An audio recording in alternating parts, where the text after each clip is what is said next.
sekarang dengan posisi kamu, dengan mentalitas kamu, apakah pernah menyesal gak sih kayaknya aduh dulu kenapa gue kayak begini, bego banget dan lain sebagainya? Buat aku gak perlu menyesal karena semua itu kan proses ya. Yeah. Itu semua proses kehidupan dan ya setiap orang itu kan butuh cara memberikan branding. Kalau buat sekarang aku rasa sih kayaknya gak penting ya, gak perlu gitu ya. Oke. Kemarin sebulan lalu lah aku baru berangkat ke Tokyo, ke Yokohama. Jadi alhamdulillah sekarang di Jepang ini kita sedang membangun sebuah masjid di Yokohama. Oh ya, jadi maksudnya Jepang itu sangat open kepada Islam. Oh wow, oke. Ada masjid yang ada di apartemen. Jadi kaum muslimnya itu dia bahu-membahu ngeren apartemen untuk dijadikan masjid. Di Jepang itu populasi Islam terbesar dari negara mana? Sekarang ini yang banyak convert ke Muslim justru Jepang asli. Really? Iya.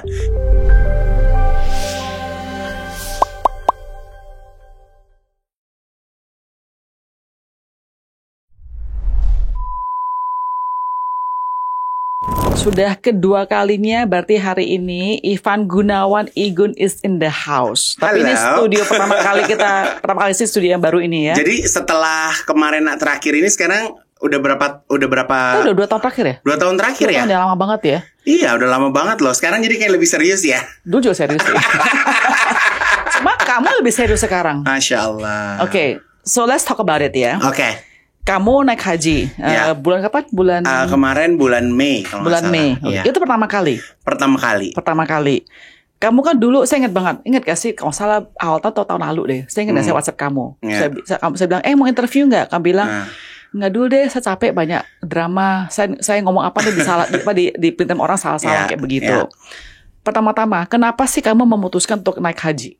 Itu kan seperti panggilan ya Beb, kayak panggilan, memang rasa keinginan yang lebih lah yang aku rasain gitu. Jadi ceritanya tuh aku kemarin aku sempat menjalanin umroh dulu di awal Januari. Dari abis aku berangkat umroh, terus aku mulai merasa ada kedekatan yang berbeda between me and Allah. Kayak merasa ada engagement, ada connection gitu. Terus udah gitu, libur hari raya, aku tanya sama teman aku yang memang setiap tahun dia pasti berangkat haji. Aku bilang aku mau haji dong gitu. Pakai travel apa ya? Oh yaudah pakai ini aja, gue biasa di travel ini gitu. Jadi akhirnya daftar, ada slot, bayar, pergi. Jadi kayak semudah itu Allah kasih jalan untuk berangkat haji gitu. Walaupun kita tahu kemarin banyak kuota-kuota haji yang visa-visa nggak keluar. Banyak orang yang udah berharap sampai nunggu berhari-hari di bandara tapi nggak keluar juga gitu. Tapi Allah kasih kemudahan untuk gue untuk bisa berangkat haji gitu. Okay. Nah, berarti artinya pas bulan Januari itu umroh itu suatu langkah yang juga lumayan besar. Ya, buat aku iya, karena sebelum-sebelumnya bukan aku nggak percaya Tuhan ya, tapi kalau misalnya setiap orang itu kan punya keimanan yang up and down ya gitu. Jadi beberapa tahun kemarin tuh justru aku nggak yang punya engagement lebih sama agama yang aku anut gitu. Jadi ya aku sih nganggapnya bahwa kayak Islam KTP gitu ya, hanya sekedar formalitas gitu. Jadi kayak hidupnya tuh rebel banget. Ya udah, ya bersyukur, selalu berasa bersyukur gitu. Tapi nggak menjalankan perintah-perintah yang memang di agama gue itu diminta gitu. Sebenarnya bukan agama yang minta, tapi setelah gue sadari sekarang ya memang sudah seharusnya hidup itu kan balance ya gitu, antara kita berusaha ke sesama manusia sama kita berusaha juga untuk mempersiapkan hari di mana kita akan bertemu dengan Sang Pencipta gitu. Jadi kayak aku tuh bukan dari keluarga yang religius. Jadi aku nggak pernah mendapatkan pendidikan agama di rumah, sekolah juga tidak mendapatkan pendidikan agama, lingkungan pekerjaan juga tidak terlalu religius gitu. Walaupun aku punya brand hijab gitu kan, kalau brand hijab aku kan base-nya itu ada di Bandung gitu. Jadi ya poinnya adalah mungkin bahwa keimanan kita itu kan nggak bisa kita paksain ya gitu. Jadi kan memang harus dari diri kita sendiri yang memang mau memulai gitu. Jadi kayak struggling untuk akhirnya kembali ke Allah tuh juga cukup lama gitu. Aku berteman sama Edric Chandra lama, sempet mau masuk ke Kristen juga, didoakan sama beberapa pendeta gitu kan. Jadi kayak memang aku mencari gitu loh. Karena dia sekarang ini kan zaman udah sangat modern ya. Ya kan, kita mencari informasi udah dari mana aja gitu. Walaupun memang agama adalah kan turunan gitu kan. Tapi maksud aku ya memang kita tuh harus ngedapetin kayak balik lagi connection ke Allah tuh memang harus dari diri kita sendiri yang mau pulang ke Allah sih kalau menurut aku gitu. Oh, jadi kamu tuh sudah lagi sedang kayak merasa ada satu kehampaan, cari sesuatu. Parah, bukan hampa lagi, kayak capek. Sedih tak beralasan, capek, kayak nggak tahu mau apa, kayak nggak ada yang bisa dipegang, nggak ada yang bisa membuat tenang gitu kan. Jadi kayak apa ya, kayak hidup itu kayak useless ya gitu, kayak popularitas, super mega bintang, apalah ya udah gitu. Tapi hebatnya Allah tuh semua tetap dikasih sama dia. Popularitas tetap dikasih, rezekinya tetap bagus gitu kan. Dan alhamdulillah mungkin cepat sadar ya gitu. Jadi aku ngerasa sekarang menjadi orang yang lebih beruntung.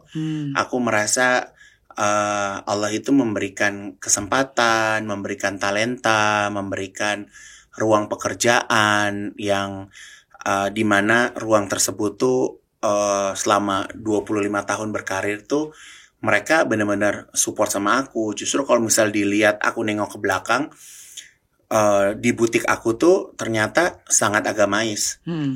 Yang Islam semuanya sholat 5 waktu, yang Kristen gerejanya juga taat. Kemarin ya aku kayak pakai layang-layang sendirian aja gitu, kayak ngerasa tuh nyantai banget aja hidup gitu. Kayak maksudnya ya udahlah, ada Tuhan nggak ada Tuhan juga gitu aja gitu. Tapi setelah ngejalanin kok kayaknya hidup hari-hari semakin cepat.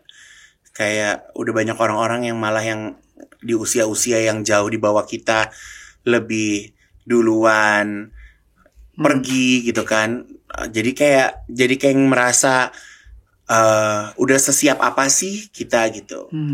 Tapi menarik ya, tadi kamu bilang bahwa walaupun kamu satu belum dekat sama Tuhan, tapi kamu diberkati terus lah secara finansial, populer dan lain sebagainya. Justru saya merasa bahwa orang yang lagi semuanya oke-oke, kayaknya nggak bisa nyari Tuhan, karena semuanya udah. Iya, banyak kan. Kalau aku juga dengar cerita ya, Tuhan itu biasa dicari di saat kita sedang jatuh, di saat kita sedang tidak sukses, di saat kita sedang berada di titik terendah dalam hidup kita gitu. Tapi aku merasa aku bersyukur aku kembali ke Tuhan di saat Tuhan tuh emang benar-benar ada buat aku gitu. Dan sekarang ini kayak miracles happen tuh jadi kayak lebih wow lagi. Lebih wow lagi, terkadang kayak ngerasain kalau misalnya pakai pikiran manusia kayaknya nggak mungkin gitu, tapi Allah kasih gitu. Dan kalau misalnya kita suka dengar gini kan, Beb doain gue dong gitu. Dan gue sekarang merasa bahwa kenapa ya harus ada kata-kata doain gue dong. Sedangkan Allah tuh lebih seneng kalau kita doa sendiri, minta sendiri. Kayak lo mau minta sesuatu sama bokap lo gitu kan, ngapain juga harus anak lo yang ngomong gitu, bilangin dong ke grandpa dong, mami mau ini, yang ngomong aja langsung gitu kan.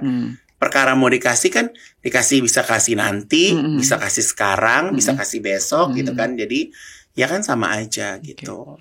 Jadi dulu saya lihat kamu punya post, kan dulu kayaknya banyak gitu ya, kayaknya kamu merasa udah banyak apa ya, banyak, apakah bitterness saya juga nggak tahu. Saya nggak kata-kata suka bilang kayaknya nggak usah cuekin orang yang gosipin kamu dan lain sebagainya. Tapi sekarang katanya benar-benar. Kalau itu sih ya benar ya. Kalau dulu tuh kayak bitterness maksudnya atau apa sih? Ya bitterness bisa, terus kayak lebih gampang terpancing sama emosi. Terus udah gitu. Kemarin kan 5 tahun terakhir tuh aku juga ada di lingkungan beauty pageant. Yang ternyata setelah aku lihat-lihat tuh lingkungan itu sangat toksik banget. Jadi apalagi dari fans-fansnya segala macam gitu, udah mereka nggak spending, nggak membuat financial kita juga jadi grow, tapi mereka nuntut kita untuk sangat profesional dan wow gitu kan. Jadi akhirnya ya udah, aku tinggalin semuanya itu, satu butik, satu usaha tepuk tangan, terus sampai tim aku bilang, kayak Gun, kalau kita 5 tahun kemarin nggak megang pageant, mungkin kita udah punya 10 toko lagi nih. Tapi kan yang namanya founder ya, kalau udah punya mau kan kayak nggak bisa dicegah kan gitu. Tapi sekarang akhirnya aku sesali, oh iya juga ya gitu. Jadi karena ternyata untuk mencari kepuasan batin tuh kayaknya nggak cukup, harus kita semua keinginan batin tuh nggak harus dilakuin sih Beb, menurut aku. Tapi kamu kan setelah proses juga ya, baru sadar. Iya memang harus gitu ya. Jadi kan memang harus ngelewatin susah-susah ngelewatin susah-susah dulu. Walaupun juga Tuhan kasih achievement aku di pageant juga bagus gitu. Aku soalnya tuh kalau megang sesuatu tuh nggak pernah mau nanggung-nanggung gitu. Aku kalau udah fight all beneran out gitu. Tapi sampai akhirnya aku ngerasa bahwa enough. Oke. Gitu. Jadi tadi sekarang post kamu saya perhatiin ini lebih sangat spiritual, bukan agamis tapi lebih spiritual. Contohnya tadi saya nggak tahu baru muncul hari ini atau mungkin dari post beberapa hari yang lalu tentang sholat. Aduh, kata saya ingat sumpah. Teruslah sholat. Ya. Biar sholat menjadi hidup kamu. Sebenarnya aku dapetin materi-materi postingan itu kan dari apa yang aku alamin. Aku follow juga gitu. Jadi sebenarnya apa yang kita lihat di Instagram itu sebenarnya apa yang ada di kepala kalian. Sure. Kalau kalian memang otaknya jorok, ya pasti isinya juga jorok-jorok juga gitu. Tapi kalau misalnya kita lagi positive mind, positive thinking, jadi keluar juga yang kayak gitu-gitu. Dan aku tuh suka dengan kata-kata yang relate. Pertama buat aku sendiri, baru aku bagiin ke followers aku gitu. Jadi sebenarnya itu simple gitu. Mengingatkan untuk sholat, ya kan. Terus udah gitu banyak sekali tentang, ya lebih berbicara tentang peace mind, talking about family. Lebih kayak gitu sih. Aku soalnya, ya maksudnya ilmu agama aku kan juga nggak tinggi-tinggi banget gitu. Tapi maksud aku bahasa hati itu kan bisa lebih kuat ya, connection between kita sama followers kita gitu. Ini ada beberapa hal saya mau jabat kamu, beberapa hal saya mau tanya ya. Pertama-tama dia bilang pasal puas. Manusia itu nggak pernah puas, susah puasnya. Ya kan, kita melihat orang udah kaya pun masih terus merasa tidak kurang, ya kan. Jadi buat kamu sekarang, Igun, apakah kamu merasa sudah puas? Aku nggak merasa puas, tapi aku merasa cukup. Karena dari ilmu yang aku dapetin akhir-akhir ini bahwa Allah ini cukup adil menakar finansial dan kebutuhan kita beda-beda. Jadi Tuhan nakar kamu segitu, aku segini, aku harus cukup dengan kondisi aku. Kalau aku pengen, gue harus kayak Grace nih, gimana caranya harus kayak Grace? Capek, Beb. Jadi jangan compare dengan orang lain. Jangan compare. Rumput orang pasti lebih hijau. Iya kan? Jadi kalau aku sih lebih fokus dengan apa yang udah aku punya sekarang aja. Nikmatin, besarin, bagusin. Memulai kan pasti lebih mudah dibandingkan mempertahankan kan. Gimana cara kita mempertahankan? Kalau aku bikin baju, koleksi-koleksi itu bisa diminati, bisa dicintai. Jadi udah fokus sama bidang yang memang, ini bidang aku gitu. Tapi harus kerja keras pastinya dong. Kerja keras dari dulu aku nggak pernah aku bilang nggak ada kerja keras tuh nggak ada. Gitu. Jadi ya kita kan di dunia ini kan kita harus punya stabil juga. Kita juga harus mikirin apa yang akan terjadi tahun depan gitu. Apalagi aku di fashion, di fashion muslim juga. Jadi mau masuk jadi aku di tahun 2025 pertengahan tuh aku udah mikirin koleksi 2026. Jadi kita tuh kerja sekarang 1 tahun sebelum. Of course. Gitu. Jadi ya hidupnya udah seseru itu gitu. Jadi artinya mau menjelaskan, mengklarifikasi bahwa menurut kamu cukup itu berarti nggak males ya, tapi tetap kerja keras. Beda. Kalau buat aku rasa Allah juga nggak suka dengan orang yang malas-malasan. Juga nggak suka. Walaupun misalnya gini, ya Allah udah kerja pagi sampai malam kok dapatnya segini-gini aja ya. Tapi mungkin positifnya kalau kamu dikasih lebih, kamu belum mampu untuk memegang apa yang Allah kasih. That's gitu. Jadi kalau bahasa manajerku, aku tuh hidup apa Medi? generik apa? Organik. Aku tuh organik gitu. Jadi punya ini bisa jadi gede ini, bisa gede. Karena ngeliatin proses. Enggak yang setahun I'm here, tahu-tahu punya apa gitu. Enggak gitu kan. Jadi kan harus ngelewatin beberapa tahun dulu gitu. Building something. Yes. Oke. Pertanyaan kedua, masalah followers kamu. Kamu kan ada jutaan followers, right? Mereka jujur aja dulu suka Igun yang drama. Nggak tahu deh. Menurut saya pasti ada. Makanya banyak content creator suka bikin-bikin drama karena memang mendapatin followers, right? Saya nggak bilang kamu dapetin itu buat followers, bukan. Saya, tapi ada orang pasti mau dramanya mana, you know, right? Sekarang menjadi seorang yang sangat agamis, religius dan lain sebagainya. Apakah followers kamu lebih suka Igun yang lama atau yang sekarang? Aku jujurnya nggak terlalu perhatiin ya. Nggak terlalu perhatiin mereka pengennya seperti apa. Karena pertama aku nggak perhatiin, kedua juga aku nggak pikirin juga gitu. Jadi balik lagi social media tuh aku pegang sendiri kan. Oh ya? Iya, apa jadi, yang mau kamu yang ngepost semua kamu? Semua aku. Oke. Cuman caption aja kadang-kadang bukan aku. Sure. Karena kalau aku bikin caption pasti space-nya 2 kali atau kalau nggak hurufnya kurang gitu kan, nggak tahu deh gitu. Jadi tapi ide semua dari kamu semua? Semua ide dari aku gitu. Wow. Jadi kayak ya semuanya tuh spontan aja. Dan aku tuh juga bukannya suka ngeliatin kayak algoritma Instagram, algoritma TikTok. Karena juga aku nggak peduli kan. Aku nggak nyari endorse juga, nggak nyari engagement juga gitu. Jadi aku ya build sendiri aja gitu. Oke. Gitu. Jadi ya sekarang tuh sebenarnya berusaha lebih hati-hati. Kayak kenapa hati-hati? Kayak misalnya contoh, aku tuh sekarang lebih berhati-hati kalau bikin baju yang over sexy. Karena ya sedikit banyak kan juga aku mempelajari agama juga gitu. Tapi walaupun kalau aku namanya kita jualan kan kita punya pasar ya.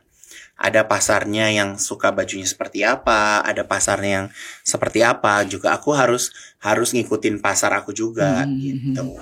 Jadi artinya bahkan kamu hijrah itu pun juga influence produk-produk kamu ya?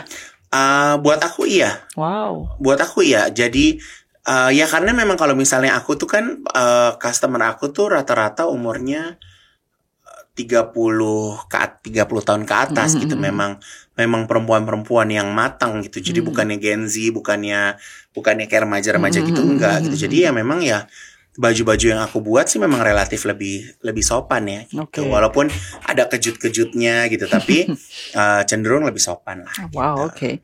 Terus tadi bicara masalah family. Ya. Oke.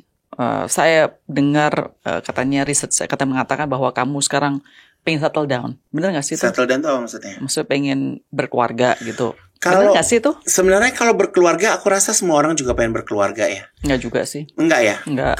Kalau aku sih sebenarnya balik lagi aku tuh pengen punya anak. Pengen punya anak aja. Aku pengen punya anak tapi aku belum pengen punya istri. Tapi kamu memang suka anak? Suka anak. Suka anak? Suka anak. Kenapa bisa suka anak? Ya senang aja. Dari kecil mau suka kecil, anak? Aku kalau anak kecil aku suka, tapi kalau anak kecil udah ngeselin ya nggak suka juga. Jadi kalau misalnya lagi udah ngeselin ya aku kasih neninya gitu. Iya sus gitu. Kalau lagi seru, lagi bisa diatur ya aku suka gitu. Adopsi? Aku kalau adopsi tuh bukannya aku nggak mau, tapi belum feel. Jadi aku pernah ditawarin sama beberapa teman gitu, tapi aku tuh kalau misal mau adopsi aku mau cari yang mukanya mirip aku gitu. Itu susah, kamu banyak mau kan gitu. Tapi buat aku sebenarnya memiliki keluarga itu belum menjadi prioritas kok. Okay. Karena buat aku being a single person sekarang juga aku baik-baik aja. Sure. Aku nggak kenapa-napa juga. Aku nggak desperate untuk berumah tangga dan segala macam, enggak. Karena pertama aku ngeliat teman-teman aku yang berumah tangga justru malah pada gila ya. Malah pada curhat ke aku gitu kan. Jadi kayak makin kayak complicated gitu. Jadi buat aku kalau aku bisa nemuin pasangan, dia harus orang yang memang mengerti profesi aku.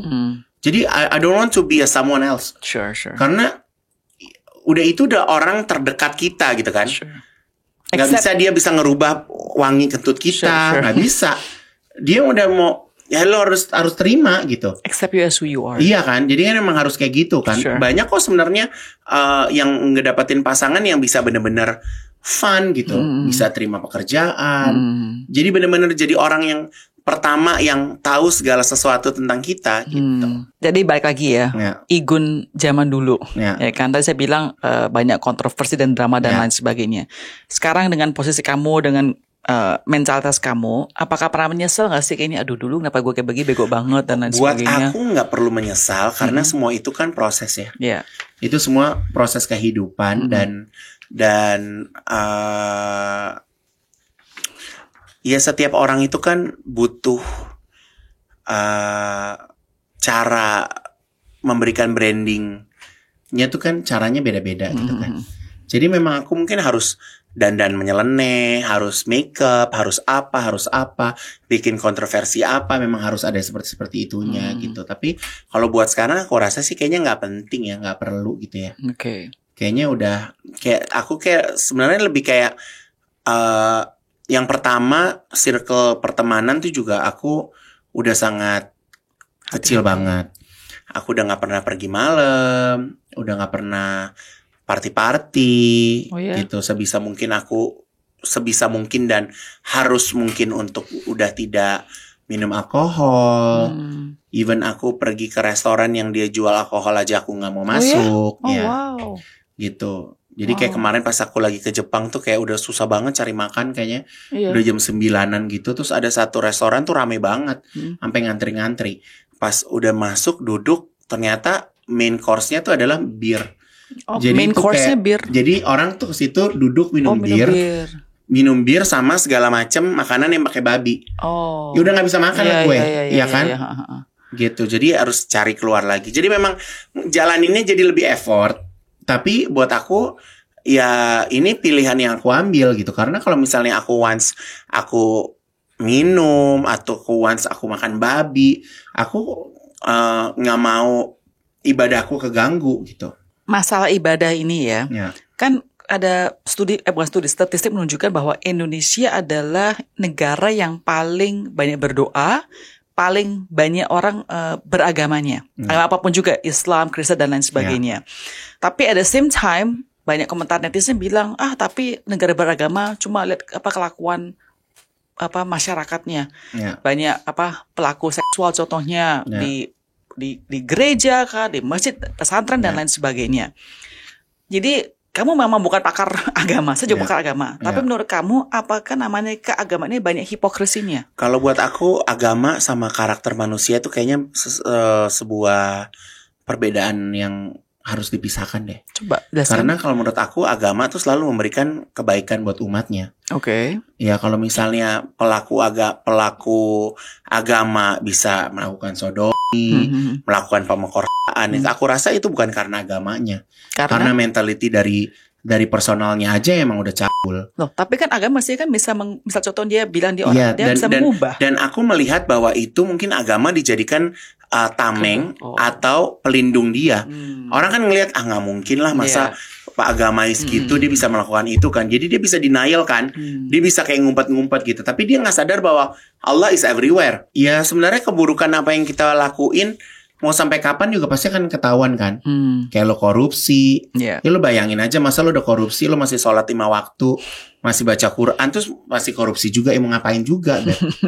Iya kan. Makanya gue kadang suka bingung ya gitu. Tapi buat aku ya setiap orang tuh punya pola pikirnya masing-masing, punya jalan hidupnya masing-masing gitu. Jadi buat aku sih selama kita bisa hidup lurus-lurus aja, tenang-tenang aja. Karena kita tuh kalau aku ya khususnya tuh kayak mikirin apa yang aku lakuin di dunia ini saat ini sama nanti afterlife-nya itu bakal relate sih. Jadi kayak Tuhan kasih kenikmatan di dunia kayak gini enak, bisa ibadah, bisa apa segala macam. Aku yakin kayak afterlife aku juga nanti sama enaknya seperti apa yang aku lakuin sekarang di dunia gitu. Jadi punya engagement yang bagus juga sama manusia gitu kan. Kita gak nyakitin, kita selalu support each other, help each other, love each other gitu kan. Jadi ya aku sih ngerasa lebih gitu aja sih. Jadi kalau kamu sekarang dipanggil Tuhan, kamu merasa peaceful? Peaceful. Oh ya? And ready anytime. Really? Yeah. Wow. Yeah. Ini pasti sebuah pemikiran baru kan? Sebenarnya bukan pemikiran baru ya, karena ya alhamdulillah kalau aku dipanggil Tuhan, aku masih dalam keadaan berwudu. Karena sekarang ini aku benar-benar, jadi kalau kita di Muslim, kita kan punya sholat 5 waktu. Yeah. Nah proses menuju kita sholat 5 waktu itu kita wudu. Wudu itu kita mensucikan diri kita dari najis, dari misalnya dari hubungan badan, dari buang air besar, buang air kecil. Jadi kita tuh bersih, gitu. Jadi wudu itu bisa mensucikan diri kita. Jadi dari subuh ke, kalau paling susah tuh jaga wudu dari subuh ke zuhur ya, karena itu kan jaraknya panjang. Tapi kalau misalnya dari abis wudu untuk sholat zuhur, insya Allah bisa ngejaga wudu sampai sholat asar. Dari jaga wudu dari asar sampai maghrib. Kalau mau tidur juga kan, aku ada sholat isya dulu. Aku bangun malam jam 3 aku mandi lagi untuk sholat subuh gitu. Jadi insya Allah anytime we'll be okay gitu, karena kita punya wudu gitu.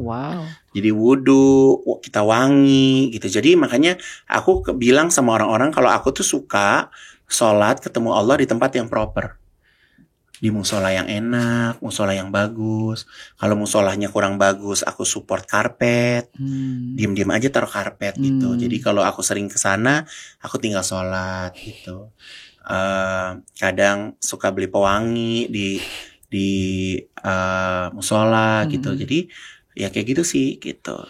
Dan kamu sekarang bahkan juga masuk ada charity ya. Kamu bikin bikin scarves. Jadi untuk gini, aku kalau di brand Manja sebenarnya ini udah season yang kedua.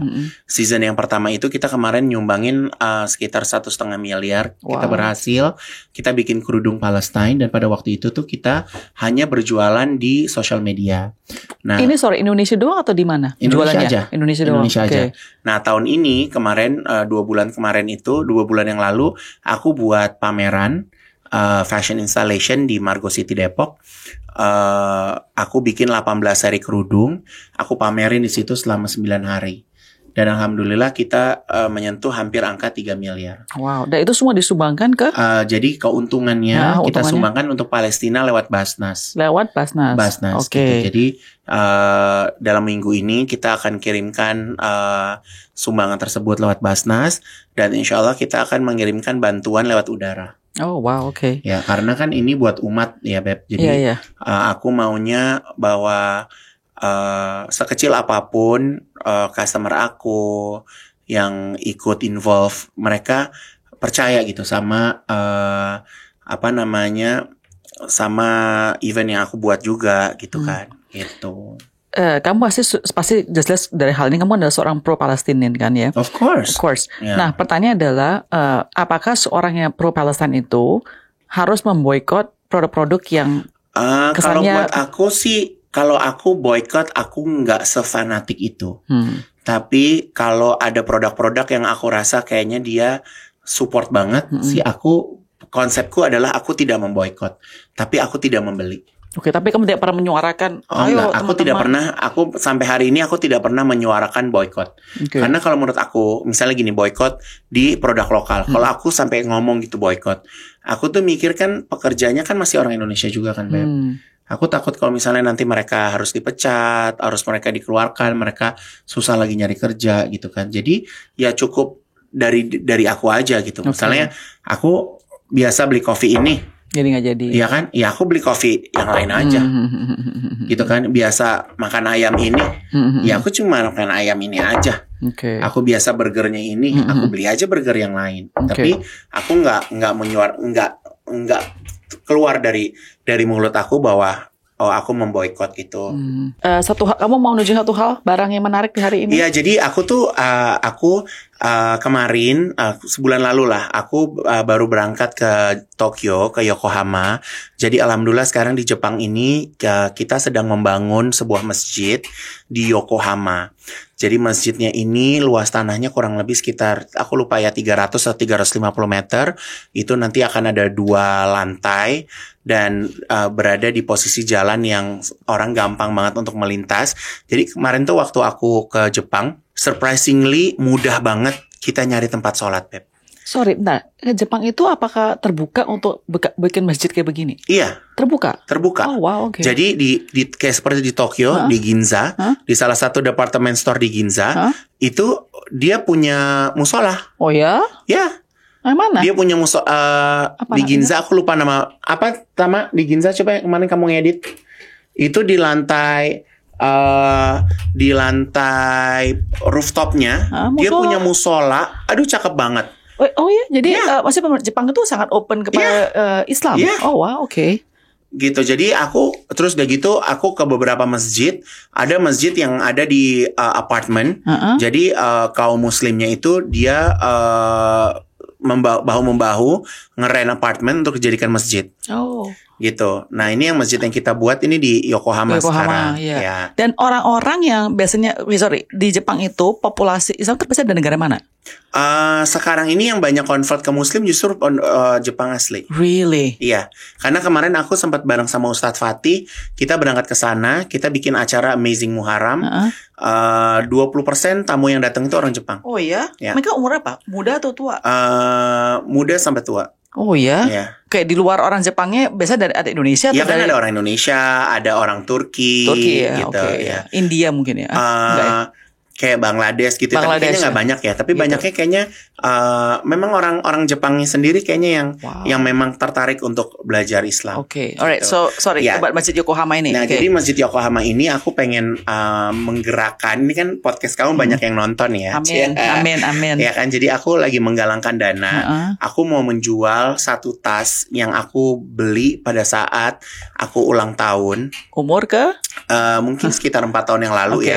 Ini cukup effort belinya. Dan aku mau jual, siapa tahu dari podcast ini. Ini jualnya auction atau bukan auction? Aku nggak mau auction sih. Jadi siapa yang mau nanti silakan.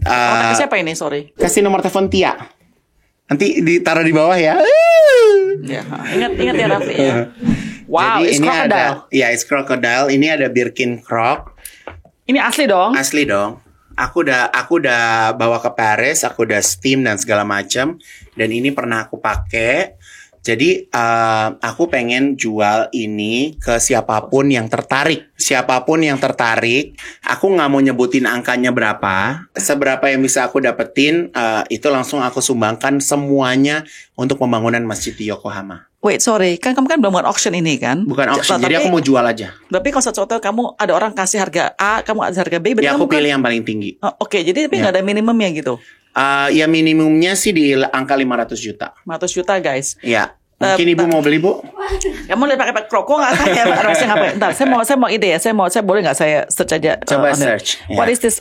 What is this called? Ini Croc. Birkin apa? Birkin Hermes apa? Birkin Hermes. Model apa sih? Croc. Crocodile. Ini stemnya K. Hah? Stemnya K. Stem apa? Stem. Oh stem. Iya. K. Iya kayaknya K deh. Saya nggak tahu nih. Oke. Stem K. Terus size-nya apa ini? Size-nya 35. Sorry, ini saya bener bingung. Oke, bentar ya, saya mau cek aja ya. Jadi kenapa aku mau jual ini? Karena ini barang yang paling sentimental buat aku. Jadi ini kalau beli aslinya sekitar 1,5 miliaran, Beb. True. It's true. Ya. Jadi harganya kalau saya ngecek di Google guys, ini bisa sampai lebih dari 100.000 US dollars, which is basically sekarang 1,6 M, 1,7 M. Ya. Jadi aku merasa aku sudah pernah dikasih pinjam sama Allah, udah pernah dikasih pakai, dan aku rasa cukup. Jadi aku mau menjualnya ini, insya Allah buat kemakmuran umat. Sama aku nanti kalau beli ini aku kasih mak cantik. Ditantangan sama Igun dong. Iya. Oke, kenapa tas Hermes? Why? Ya karena ini kan nilainya tinggi, Beb. But I mean, there's many things. Karena ya balik lagi karena aku tuh kan bukannya anak laki yang suka naik motor Harley gitu ya. Jadi aku kalau punya uang kan aku beli tas, aku suka gitu. Jadi makanya aku mau jual barang yang aku suka. Ini ada boxnya belum? Ada boxnya, ini aku pakai boxnya. Oh, ada orange boxnya loh guys. Ada orange boxnya dong. Ada receipt-nya nggak? Nggak ada ya? Receipt-nya ada ada raincoat-nya, semuanya ada. Oke. Wait, sorry. Apakah ini salah satu tas yang paling berharga yang punyai? Buat aku iya, karena balik lagi, ini aku beli pas saat aku ulang tahun. Jadi emang bener-bener aku nabung pada saat itu. Aku pengen punya banget gitu kan. Makanya aku mau menjual karena menurut aku selain dia si krokodilnya ini juga memang ada harganya, tapi dia punya kenangan yang juga spesial buat aku. Makanya aku mau jual. Justru karena spesial kok kamu. Iya, karena sekarang aku mau melatih bahwa nggak ada sesuatu yang abadi. Wow. Semuanya bisa kita tinggalkan kan? Wow. Gitu, jadi aku tinggalkan dan aku berharap yang mau beli benar-benar Hermes lovers atau mungkin penggemar aku, dia tidak melihat hanya ini sekedar tas nilainya, tapi ini adalah sebuah bentuk rasa kemanusiaan yang bernilai lebih tinggi gitu kan. Jadi memang udah lillahi ta'ala gitu. Jadi orang yang beli udah bukan kayak bukan pedagang atau orang yang menawar. Aku nggak akan ngelayanin orang kayak gitu. Di toko ini segini, enggak. Karena ini aku mau kasihnya buat Allah. Bukan buat kasih buat orang. Aku nggak mau, bukannya aku mau beli Alphard atau mau nyari cuan, enggak gitu kan. Jadi kamu nggak mau ada orang dapat risal gitu. Iya, aku nggak mau gitu. Jadi memang kalau siapapun yang memang mau beli, ya memang harus orang yang bisa mengapresiasi bahwa apa yang aku jual ini memang untuk masjid gitu. Ini Igun memang udah 2 tahun gak ketemu, berbeda sekali ya. Masa sih Beb? Bener. Banyak yang bilang gitu loh. Padahal gue ngejalanin hidup gue tuh biasa-biasa aja. Dari posting kamu kata beda. Oh iya ya. Iyalah. Ya Allah, alhamdulillah. Ya puji Tuhan ya.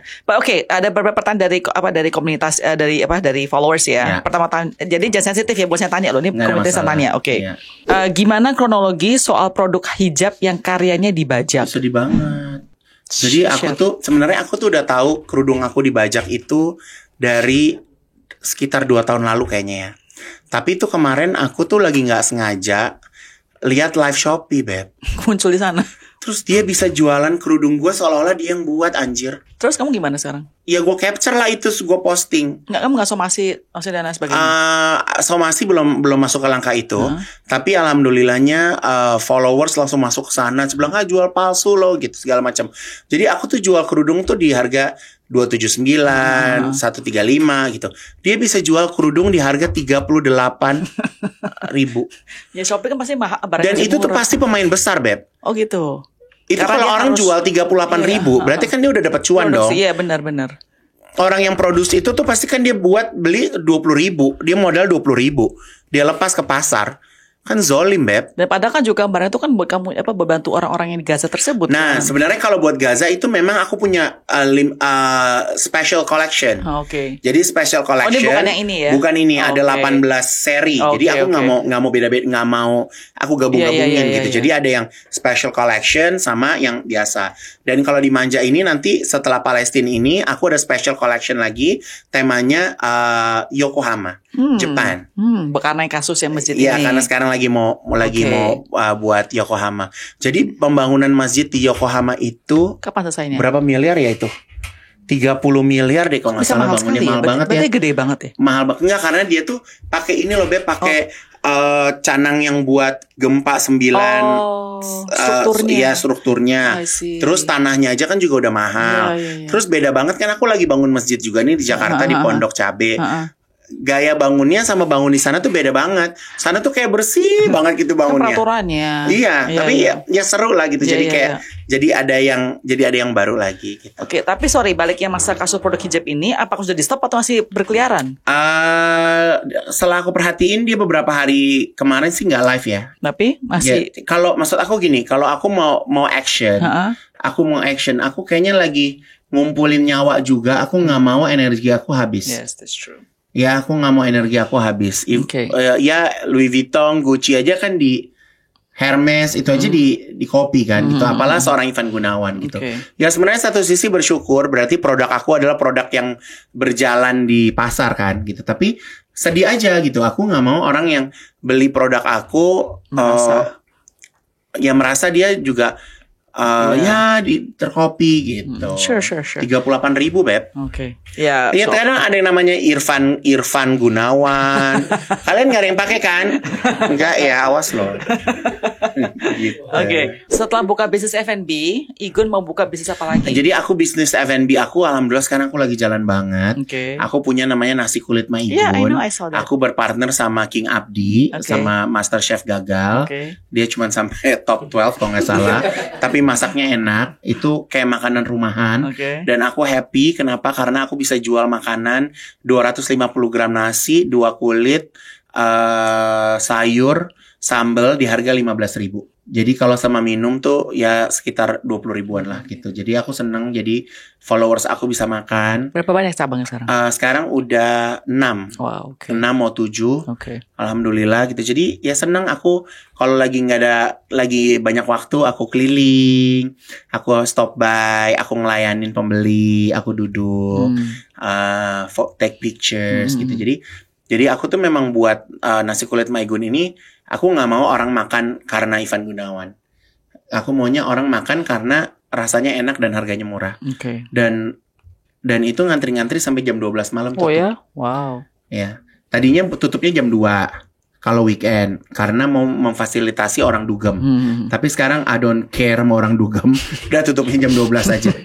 Jadi gue nggak mau memfasilitasi orang pulang dugem. Even nih kalau kita pergi bareng nih, kamu pergi bareng sama aku gini, terus kamu tahu mau pesan, aku mau order leci martini dong. Ya lo bayar sendiri aja, jangan gue yang suruh bayar. Jadi misalnya kita lagi makan nih semeja, tahu teke-teke kamu pesen leci martini. Gue nggak mau bayarin tuh leci martini lo. Oh karena itu adalah alkohol. Minuman. Oh alkohol. Gue nggak mau bayar deh pokoknya. Lo bayar aja sendiri gitu. Tapi kalau nasi gue bakal gue bayarin gue. Gue bayarin lo. Lo tenang aja. Lu cobain Beb, itu enak banget. Pedesnya itu masih make sense. Iya, gitu. Gue nggak bisa pedesnya terlalu pedes loh. Kalau di sini tuh berarti di Jakarta Pusat ya, Percetakan Negara. Di mana itu? Percetakan Negara ada, Sunter ada, Jakarta Timur ada, Depok ada. Jaksel lagi nyari. Jaksel masih nyari. Kemarin lagi mau kemahalan sewanya. Sabar ya Beb, ya kan. Maksudnya sekarang kan memang nggak bisa terlalu maksain juga gitu. Lu bikin pedal aja lah Van. Kebetulan nggak tertarik ya. Maksudnya bikin pedal dengan nasi di satu. Nah kalau yang Malang, kita mau buka di Malang itu karena partnerku yang mau buka di situ dia masih ada lahan. Kita mau buka pedal. Nah itu cocok banget tuh orang habis lari lo muntah sono makan ya. Oke, final question Gun. Kalau satu kata yang kamu pengen orang mengingat kamu sebagai legacy kamu tuh apa? Designer. That's it. Karena aku rasa aku terlahir untuk menjadi seorang fashion designer gitu. Bukan humanitarian. Dan kalau humanitarian itu kan ya part of social activities aku aja gitu. Tapi makanya aku dari 2018 aku tuh buat brand yang bisa berjalan tanpa ada kehadiran aku. Karena banyak banget kalau di Indonesia kan designer 101 fighter ya. Kalau if they pass away ya udah brandnya akan jadi gone. True. Nah jadi itu sudah aku persiapkan gitu. Jadi kayak aku punya masing-masing brand aku punya tim design, tim sales gitu. Jadi mereka bisa berjalan tanpa aku nantinya. Gitu karena aku nggak mau kayak oh ya udah gitu udah meninggoy terus begitu udah keluarganya jual-jualin bajunya, aku nggak mau. Jadi aku maunya seperti Karl Lagerfeld, legacy. Mungkin nanti one day bisa lebih besar dari saat aku masih ada. Gitu. Kamu bicara ini apa jawaban kamu menakutkan loh, karena kayak kamu siap-siap. Oh buat aku enggak, kalau buat aku ini nggak menakutkan gitu karena sekarang ini kita memang harus aware untuk kematian. Kamu berapa sih Gun? This year 44. Karena kalau kita kayak mikirin ntar aja ngeri banget Beb. Orang umur 20 tahu sesek meninggal. Apa gitu. Jadi makanya kita ini dikasih sehat sama Tuhan, masih bisa sehat, masih bisa aktivitas gitu kan. Jadi ya memang harus hidup udah bukan buat diri kita sendiri sih. Amin. Gitu. Jadi ya alhamdulillah ntar kapan-kapan kamu bisa main ke rumah Tafis aku juga. Jadi aku di Pondok Cabe itu aku punya rumah tahfiz, ada 100 anak. Insya Allah mereka akan bisa menjadi generasi bangsa yang kuat juga nantinya, karena di situ mereka aku ajarin bahasa Arab, aku ajarin bahasa Inggris, aku ajarin ilmu agama, dan mereka sekolah di sekitaran areal pondok gitu. Jadi ya seru sih gitu. Okay. Jadi banyak aktivitas. Jadi kehidupanku bukan hanya sekedar syuting, bukan hanya sekedar jualan, tapi kadang kita juga butuh energi ya kan, energi lain gitu kan. Kita ngelihat anak sukses, seneng gitu kan, kayak punya kepuasan sendiri lah gitu. All the best to you. Thank you. Thank you so much for Ntar aku kirimin nasi kulit Maigun ya. Asia. Harus honest review ya. Habis aku kirimin, habis itu kamu beliin 1 gedung ya. Sini dulu aja.